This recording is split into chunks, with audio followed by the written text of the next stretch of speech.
It's the SKOR North Twins Show. Baseball! All right, SKOR North Twins Show. It's Dex here. No Mackie and Judd today for State of the Twins. We just had some schedule conflicts, so I wanted to hop on, just do a quick episode here on this Monday, the first State of the Twins of the 2026 season. I wanted to hop on and just provide some updates from over the weekend. We didn't have a full episode since the series concluded in Baltimore. Want to touch on some things, what went right, what went wrong.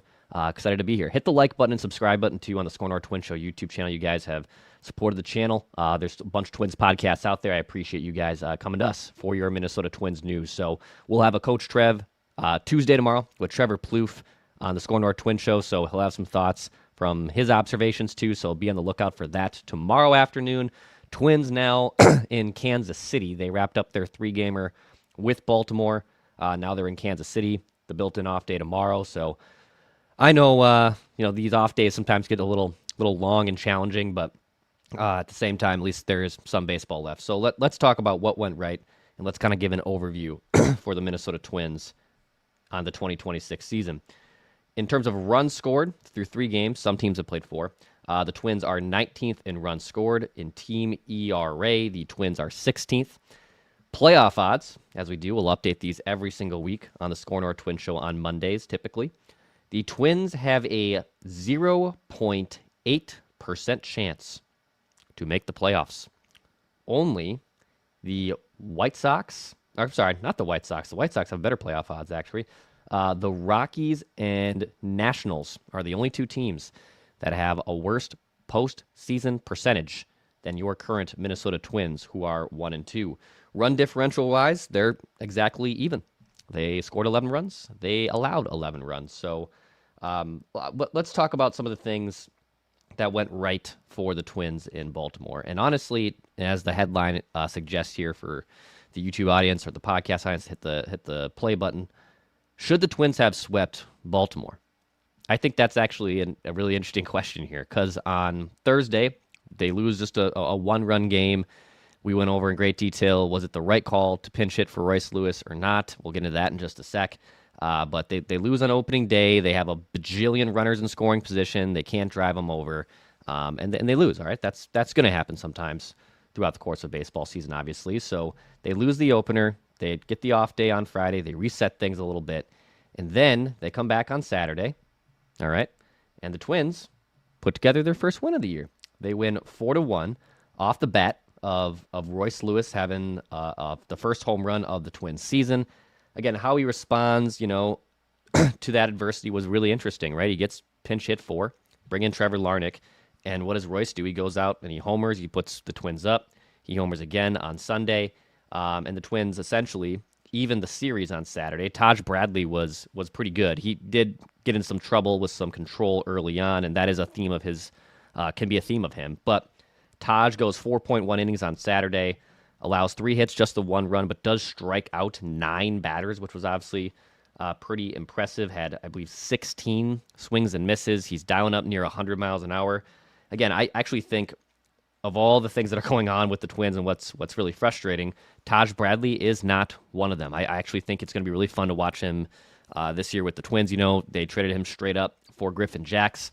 Poor Griffin Jax gives up a quintessential Jax bomb, I believe, on opening day for Tampa Bay. But Taj looked pretty solid. You certainly want to see him go deeper into games. That wasn't the case. Being pulled in the 5th there and the pitch count round up, and they bring in Banda. I think Anthony Banda probably will be their best reliever this year, or at least is their best reliever right now on the Twins roster. But the Twins respond well, and they win. Right? They win 4-1. Series finale on Sunday. Things are looking promising. Twins jump out to a 4-0 lead in Baltimore, thanks to Tristan Gray's bases clearing double. He gets the Twins on the board there. Royce also hit a home run in this game. I'll get to that. But Tristan Gray goes 2 for 3, clears the bases, puts the Twins up 4-0. Bailey Ober got the ball here, and this was an interesting kind of strategy by the Twins. So Bailey just goes 56 pitches. In those 4 innings of work, he gave up 4 hits, 3 runs, 1 walk, a strikeout, a home run, and gets pulled in. And they put in Mick Abel as kind of his piggybacker, essentially. And Mick, who has never, I believe, pitched out of relief before, at least in the majors or in his minor league career, he gets shelled. He goes 3 1/3, gives up 8 hits. Again, the execution of his pitches were tough here. Had 4 walks. He did have 4 strikeouts, but with all these off days that are built in, they don't necessarily have the need for a 5th starter. And not to tax their bullpen too much, they decide we'll go with this piggyback route, essentially. Bailey Ober into Mick Abel. The Twins end up blowing that 4-0 lead. Royce comes out in the 7th, hits his 2nd homer of the year. They tie things up now at 5-5.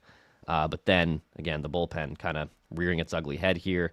Mick Abel struggles a little bit, gives up a few more runs there in the 7th inning. And even though Tristan Gray did actually get some stuff done at the bottom of the order, Twins fall 8-6. So, yeah, like, I guess on opening weekend, you certainly dissect things more than you would when they play, Cincinnati here in a couple weeks. Like, you're going to overanalyze the first series of the year compared to, like, the 9th series of the year. But it really felt like, and I'm not just, like, being a homerish here, it just felt like the Twins actually had a really good chance to sweep this series, and they didn't. You would take the series win, obviously, too, in any way you take it. But 1-2 on the year, and now they play Kansas City. And I guess, if you want to be really nitpicky here, I'd rather them win the series against a divisional foe than, someone that's not in their division. So if they can take a series in Kansas City, come back, at 3-3 for home for this long stretch of games, or they don't have another off day after tomorrow until April 16th, that'll be a good thing for them. But, yeah, I mean, there were some positives. I thought Royce responded well with a couple bombs and the adversity on opening day, a big home run for him. What I don't love, I didn't love the Mick Abel thing, and I also this strategy here by Shelton's very strange. The Cody Clemens leadoff plan against specifically, obviously, right-handed pitching. So Cody's got some pop, right? He had a bunch of home runs last year. Was kind of a nice sensational story for them, but he's at like a sub 300 on base percentage, and some leadoff hitters in today's baseball are certainly maybe more slug, but at the same time, I think having a guy with a 286 on base percentage is kind of criminally low and kind of just a weird bet to make. Do you put Buxton back up there? Do you put Keyshaw, who had just, I think, a couple hits over the weekend? I mean, they tried the Matt Wallner thing, and I didn't hate that. And he's drawn some walks. Like, I'd honestly put Matt Wallner back at the top of the lineup. If we're going to do the power thing, I'd rather get the guy that has as much power as Cody Clemens and just has a better ability to get on base. So, he's tinkering with things. Again, how much do we want to overanalyze the first week of the season and all the managerial decisions that Derek Shelton has made? We can debate, but didn't love that. Shelty did get ejected yesterday for the ABS with Ryan Helsley. He claimed that Helsley challenged too late. It took too much time. Shelton gets tossed. Very excited for the John Boy breakdown of that. I believe that's the first ejection with the ABS system, not because Shelty was trying to prove it was a ball or a strike, but because he thought Helsley took too much time, and he was obviously pretty pissed off. I'm a terrible lip reader, which is exactly why I'm really excited for John Boy, hopefully, to break that down for us on his platforms over the next coming days. But yeah, I didn't love the Cody Clemens leadoff plan. Again, how much do we want to overanalyze some things here? Buck looked really good, drew some walks, had some pop here. I thought Royce responded well, and it'll be interesting to see, I guess, how the rest of this kind of shakes out.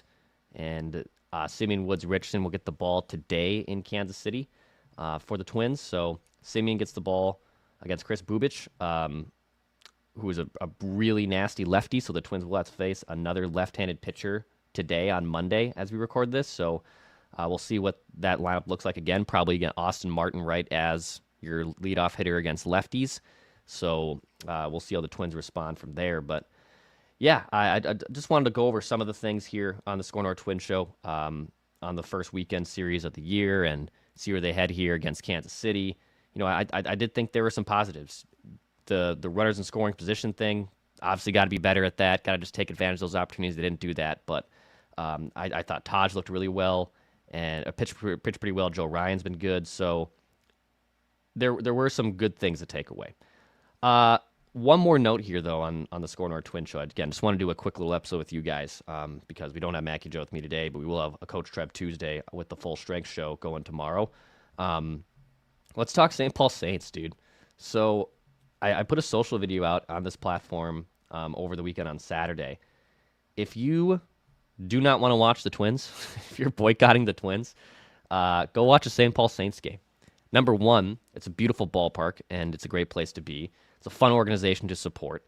And they have some dogs in their lineup, man. I mean, Walker Jenkins, Gabby Gonzalez, Kalen Culpepper, who looked great in the first weekend series here. Alan Roden is still down there. He's going to factor into the Twins' plans. You know, I would even key on guys like John Klein, who struck out 4 yesterday and out of the bullpen.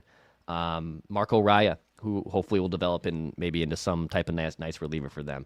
If you don't want to support the Twins, go support the St. Paul Saints. And just an FYI, even though they're affiliated with the Twins as their AAA affiliate, they don't share revenue with the Twins. So if you're worried about your money going somewhere and you're like, oh, I don't want to support them, it's going back to the Twins. If that is your prerogative, it's not necessarily my prerogative, but I know some fans do feel that way. Go watch Walker Jenkins and Gabby Gonzalez and Kalen Culpepper, and hopefully by the time these guys come up, they're in a better spot than some other prospects that maybe haven't put together a full season. But I think you're going to see a really fun team in St. Paul this year. And it's rare to have 3 top 100 prospects in all of baseball in one lineup, essentially just down the road from Target Field. So if you're looking for something to do, and if you're looking for another team to support during these maybe boycotting, protesting times of your favorite baseball team, go watch the St. Paul Saints game. I'm going to try to go out there tomorrow in the press box and just kind of observe and watch and see what the Saints have. I watched a lot of these guys at spring training last month, but now that they're essentially just down the street from me, really excited to watch that as well. So yeah, if Kalen Culpepper had a home run, hitting 357 through 3 games, Walker Jenkins, they're kind of treating it like a rehab plan. So he plays opening day on Friday, gets a scheduled day off on Saturday. That was part of the plan.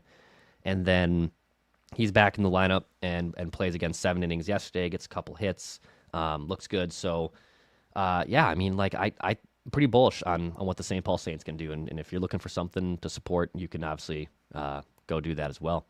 But, yeah, guys, just a quick episode here on the SKOR North Twins Show. Again, I just wanted to hop on, give a little State of the Twins. We'll have the regular State of the Twins, our favorite things, our least favorite things, the playoff odds, the key category statistics. We'll have all that on every Monday show. And then we'll have a Coach Trev Tuesday tomorrow on the SKOR North Twins Show, which should be super fun. And then some other, bonus episodes from Target Field.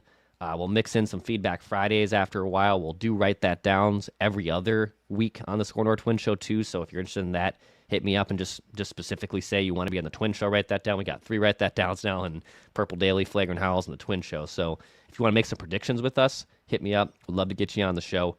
We can make that happen for you. So appreciate you guys. Hit the like button, subscribe button here. I'm Dex on the SKOR North Twin Show, and we'll be talking at you guys soon.